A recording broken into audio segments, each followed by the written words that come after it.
Yes, mu mbaraga nyinshi cyane mu bushobozi bwanjye bukeya bwo kuririmba ngiye gusobanura umuntu indirimbo y'igiswahili yitwa Mwana. Nzajya ndirimba hanyuma nshyire mu kinyarwanda. Kaya majwi yayo ntago ari byiza kwajya hanze kuri channel yanjye. Okay, indirimbo yitwa Mwana. Alikiba aratangira avuga ati ya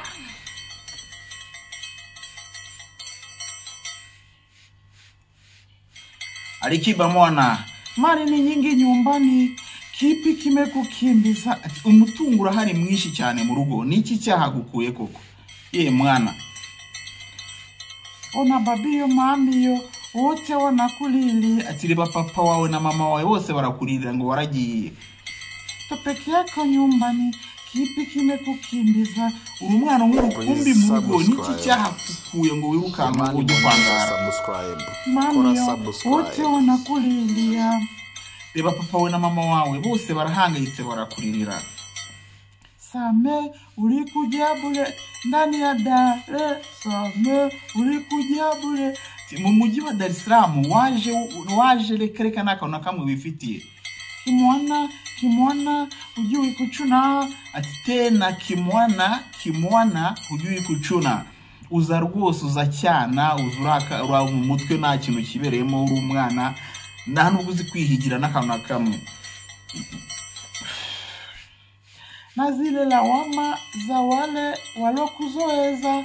Ati na babandi nabo birugo bakubeshyera, babandi birugo bakugerekaho byinshi. Tofauti sana uri kujya jana na leo, tofauti sana iwaje ejo hahise ejo n'uyu munsi biratandukanye. Uko wafataga uko wabifataga ukiri iwanyu mu rugo bitandukanye n'aka kanya uri mu mujyi wa Dar es Salaam wa mwana we. Tena mbona yule wajana wale tofauti sana. Myanganire nasaraye ariko nyine nuko nguko. Ati nibe nejo hashize uyu munsi biratandukanye cyane. Kichwa kinauma dakika 2 mbele nyuma. Kichwa kinauma iminota 2 warezenguruka wari imbere n'inyuma umutwe ukakurya. Wajana leo wajana dakika 2 mbele nyuma. Kichwa kinauma oyaye. Ati nibe nejo hashize uyu munsi ho iminota 2 yonyine umutwe waranje kukuzo wataye umutwe mwana muri uyu mujyi. Mbona unawatesa sana omame, kubona kurimo kubabaza cyane. Murababaza ababyeyi bawe waje mu mujyi utaye urugo rwiza, uri murababaza ababyeyi bawe.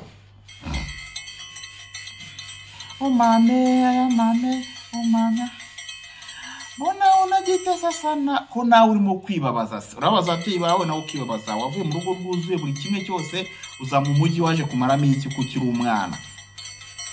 Omame aya mame omame aya mame omame aya mame. Madawa kuvuta kwa sana, kanza kulewa. Madawa kuvuta kwa sana nibiteka birutangira ubusinzi n'ibiyobyabwenge sinakubwira. Ndani ya Dar es Salaam mama matamu haya kukwisha. Muri uyu mujyi huzuyemo ibintu biryoshye gusa. Hujayajua mengi, we bado mtoto kwa mama. Hujayajua mengi, uracyari umwana wakagombye kuba ukiri mu rugo wumvira ababyeyi.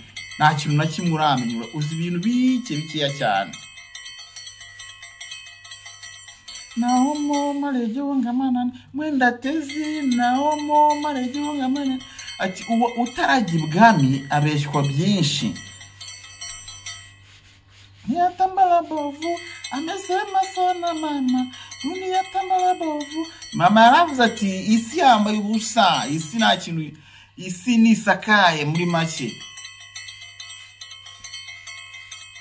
Hari ibyiza hari n'ibibi, kunasari na shubiri ujyana gisana.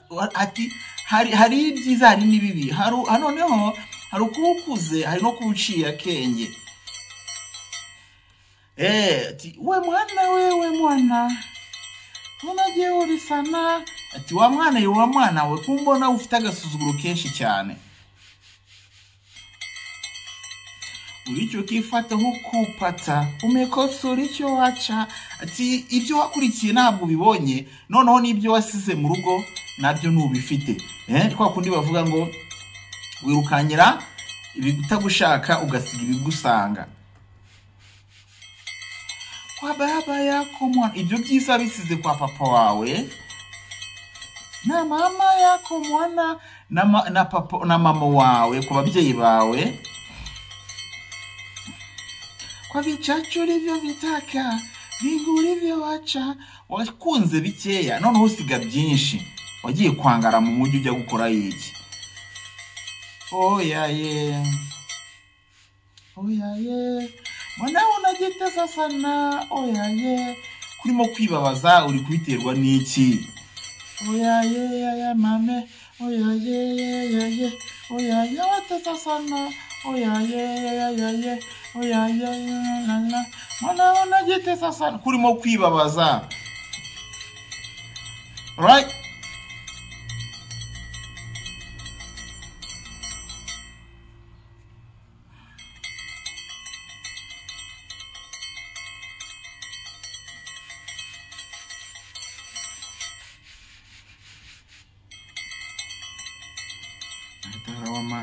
Moyo unaletara wama. Ati umutima urimo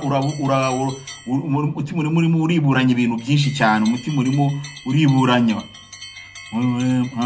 Moyo unaletara wama. Naletara wama. Moyo unaletara wama. Cha.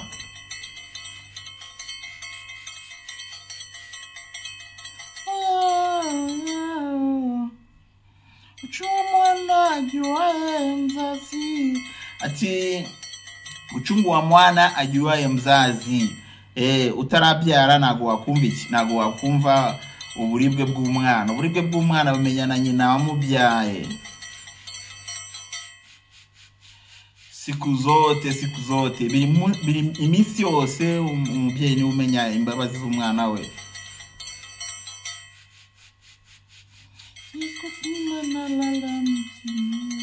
Ati kutwa nzima unalala mjini, ati amanywa nijoro umunsi wose wirirwa hehe, urara mu mujyi iri ku ahantu hari kandi warasize mu rugo rwiza. Baba yako kwa papa wawe wasize ibintu byinshi. Mwana rudie, wa mwana wegaruka mu rugo. Wakikona watafurahi, wakikona. Ati barishima cyane niba kubona ababyeyi bawe nugaruka mu rugo. Ukaza umerejea salama, ukaza ugarutse uri amahoro. Mame.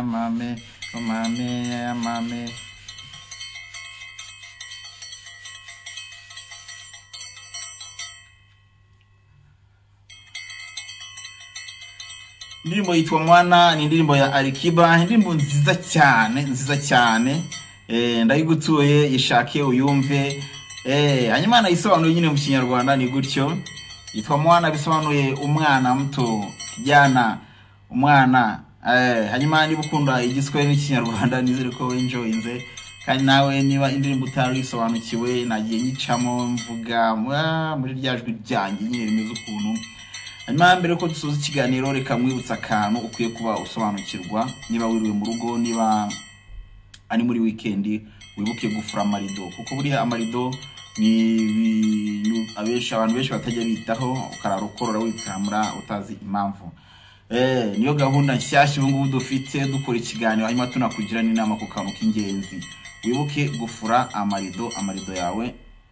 Niba wiriwe mu rugo umeze neza, nizere ko ahangaha watwumvise neza cyane. Twamise muri aka kazi, naho utaha ukeneye indirimbo ko tugusobanurira muri comment duhuriremo hasi aho ngaho, ubundi turahari ku bwanyu.